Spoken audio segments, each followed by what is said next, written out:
Alright guys, before I start this video, make sure you hit that bell icon and hit subscribe because I'm going to be posting a creepy video every single Thursday at 8 p.m. Okay, just remember that 8 p.m. is creepy video with me. I know you and I both rather watch these creepy videos with somebody, so that's why we're doing this. And also, if you stay till the very end, I'm gonna give you a creepy video to send to your friend.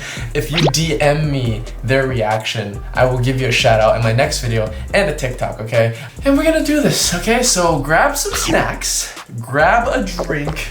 This will be very creepy. I'll never put anything nasty on here or anything that is like gory. I don't like any of that stuff. I want you to feel safe here. Oh, also, this is my new food channel. If you guys like eating sounds or food in general, check it out. Link in the description below. All right, let's just jump into our first video right now. Here we go.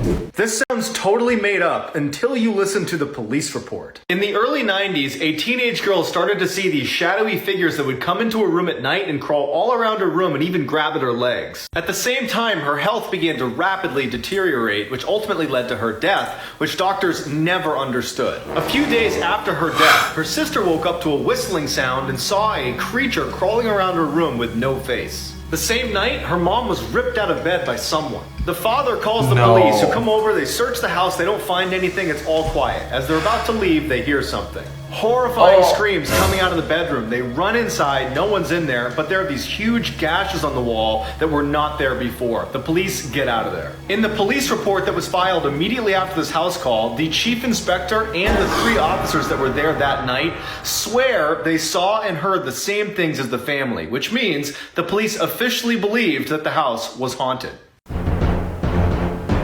Oh my gosh, guys, I hope that thing wasn't too scary for you guys. That creeped me out a lot, that face thing, but I just don't like that. In the title, I said I would talk about what happened in my old house, you know, all that stuff, and the mystery box. I'll let you guys know more about that right now. I have completely cut ties with that old landlord, and we are at a new house, as you can see here. If you guys haven't seen what I'm talking about, the whole mystery box thing that I happened to like meet all last year, I'll put up a little video playlist for you guys together right here. You guys can check it out, get all caught up. And number 1, sitting and smiling. This account is exactly what the username says. Over 30 videos of a girl sitting and smiling. It's been suggested repeatedly that she's been kidnapped and that there are messages in her videos. Even her bio says it. Kinda weird. Oh, I don't like that. This girl literally lived a nightmare. A 17-year-old girl was watching TV late at night when her motion detector lights in her driveway suddenly went on. No. She assumed it was just an animal, so she got up, drew the blinds, and went back to watching TV. I have a motion detector light right by my window, and this happens to me at night, so I don't want to hear the rest of this. Who starts banging aggressively on the window. The girl stands up and goes, "I'm gonna call the cops!" And the figure stops for just a second, sprints to the side door and starts pounding even louder on that, screaming incoherently. The girl runs to the bathroom, barricades herself inside while she waits for the police, and then her worst nightmares come true. She hears glass shatter in the other room. After a few minutes of silence, she opens her door just a crack to get a peek outside, and standing in her living room next to a broken window is some crazy old woman who looks over at her and starts sprinting toward her. The lady comes smashing into the door and starts wailing on it until the police arrive and take her away. She was a lunatic who had escaped her facility. No. Let's keep going.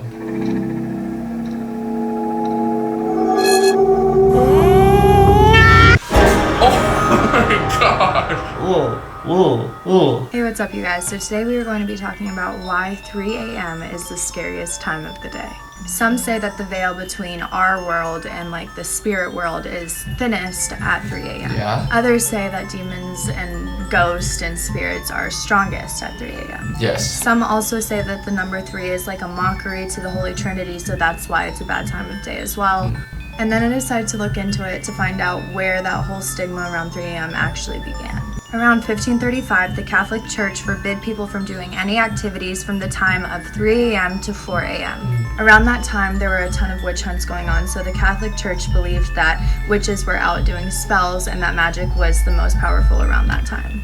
I have had a ton of crazy experiences around this time. 3 a.m. is real. Honestly, like, a lot of creepy stuff has happened to me at 3 a.m. Check out this whole playlist here. But seriously, like, me and Roy's old office was seriously super haunted because we did so many things at 3 a.m.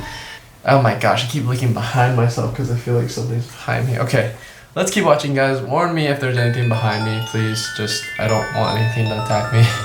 Okay. If you ever find yourself in this situation, don't do what she did. In 2006, a group of cave divers decided they wanted to film a documentary in one of the most dangerous caves in the world. But only a few hours into their descent, and a freak storm erupts on land, collapsing the entrance to the cave. In order to avoid the huge falling rocks that were coming off the ceiling, they were forced to swim through one of the uncharted sections of the cave. After they've been diving for over an hour, they luckily come across this island in the middle of a tunnel, where they set up camp and wait to be rescued. After 48 hours and no sign of a rescue, the cameraman actually starts filming in case they don't make it out of there. At the same time, one of their crew members does something very stupid.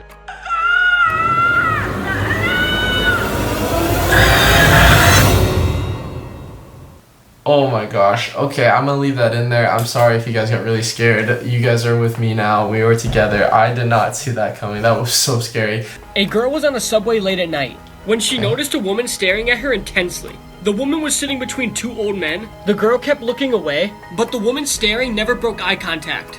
It started to freak the girl out. At the next stop, a tall man in a trench coat boarded. No, the trench coat is never good. The woman who was staring paid no attention to the man who just boarded and just kept staring at the girl.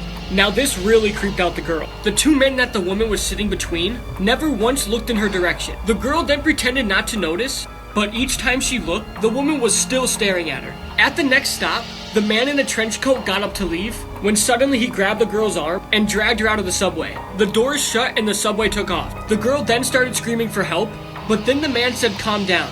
I just saved your life. I didn't mean to scare you, but I had to get you off that subway." The woman that was staring at you was dead, and the two men beside her were holding her up. That is so creepy, guys. I've only ridden a subway by myself a few times, but that would creep me out. That would creep me out. Guys, this next video I put in to make us feel a little bit like it's still kind of creepy, but it's gonna cheer us up a little bit before we jump into the next creepy thing.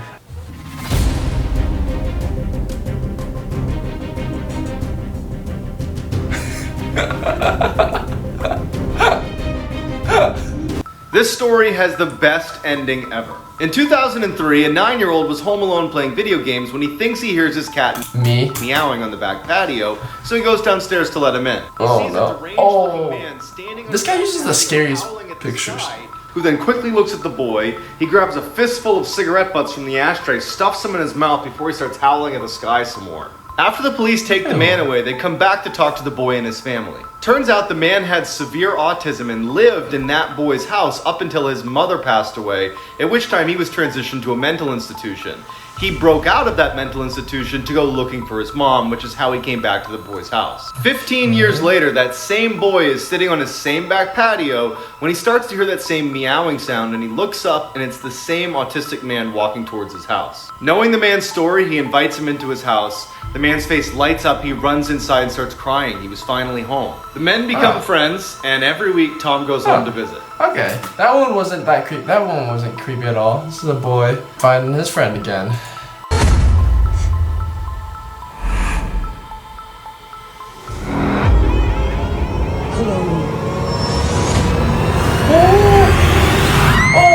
Gosh, oh my goodness. Okay, obviously that one was not real. This is why you should never go to the bathroom during the middle of the night. No, bro, I always pee in the middle of the night. In 1997, a 7-year-old boy and his younger brother had a habit of using the bathroom during the middle of the night.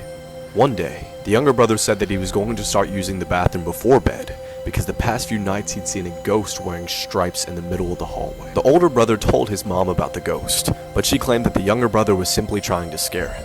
11 years later, the older boy's mother asked him if he remembered the time that the cops came to the door, but he had no idea what she was talking about. The mother then explained, "You were too young for me to tell you, but one night I woke up and heard noises coming from outside my window. I looked to my left and saw a man staring into my window. She called the cops and described him as a thin white male wearing a striped shirt. Her description matched that of a murderer who had recently escaped from prison. The police reported that he had been living in the house for weeks." What? And hungry. Oh my. Okay, I was gonna say, if I had to pick one of these meals, I would pick the last guy's meal, but he didn't even eat it. What a loser. Oh no, they're speaking different languages. That's not good. No bueno. Oh, what? No, why is it always a white person with like black hair? Oh no, please don't tell me you're gonna follow it. Don't follow it. No, don't follow the white thing with black hair. What the heck? Wait, it disappeared. Guys, that was one take.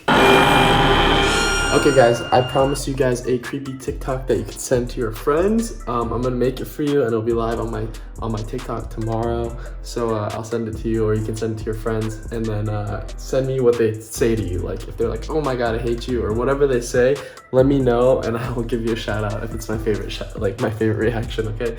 Alright, here's the TikTok. Alright guys, I'm pretty nervous to do this. It's kind of late at night, but here we go. Bloody Mary, Bloody Mary, Bloody Mary. Hi sisters!